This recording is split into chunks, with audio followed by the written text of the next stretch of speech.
Oil prices have rallied as China set out a clear timetable for the reopening of its financial hub Shanghai on June the 1st. The international crude benchmark Brent rose more than 2% to around $114 a barrel. Investors are betting the world's second-largest economy can quickly rebound from a slowdown caused by lockdowns. Social distancing restrictions in China have already resulted in declines in consumer spending and factory output. Unemployment has also risen due to measures aimed at curbing the spread of COVID-19. Now, Beijing's use of lockdowns to counter the nation's worst coronavirus outbreak since 2020 has led to fears that China might drag down the rest of the global economy into a recession. But local officials say China can absorb these internal shocks. In general, these are short-term changes brought about by the impact of the epidemic. They are transitory and external. The fundamentals of the Chinese economy remain stable and sound in the long run. Meanwhile, the factors underpinning high-quality development remain unchanged. China's economy is still resilient. Now let's get more on the story with Danni Hewson. She's a financial analyst at AJ Bell in the UK.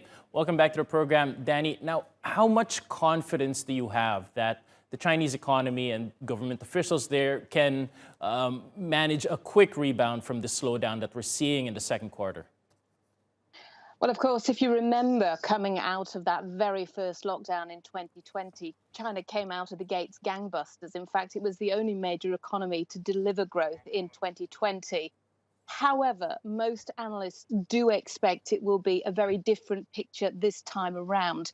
We have seen the economy really struggling, and that 5.5% growth target that they had been hoping for, many analysts are now expecting it will fall way short of that. And in fact, some analysts predict that in this quarter, we will see some kind of contraction. As you say, retail sales have really been affected. Employment has been affected. The amount of money in ordinary consumers' pockets have been affected, and confidence has really been hit.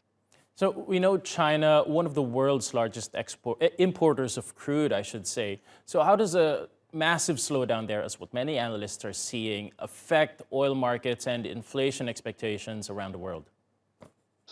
Well, of course, OPEC has already said that the expectation is, because of the slowdown in demand for China, that overall demand for oil will slow over the course of the year.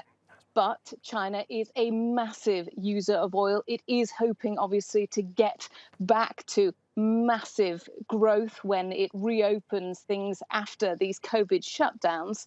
So I think we will see oil prices stabilize somewhat, because, of course, you've also got to remember that China has been taking an awful lot of Russian oil, which many other countries haven't wanted to do. So it's one of those difficult balancing acts, really. It depends how quickly we see manufacturing pick up again, demand pick up again. But obviously, oil price is a huge concern. All right. Danni Hewson from AJ Bell in the UK. Thank you for joining the show with your analysis.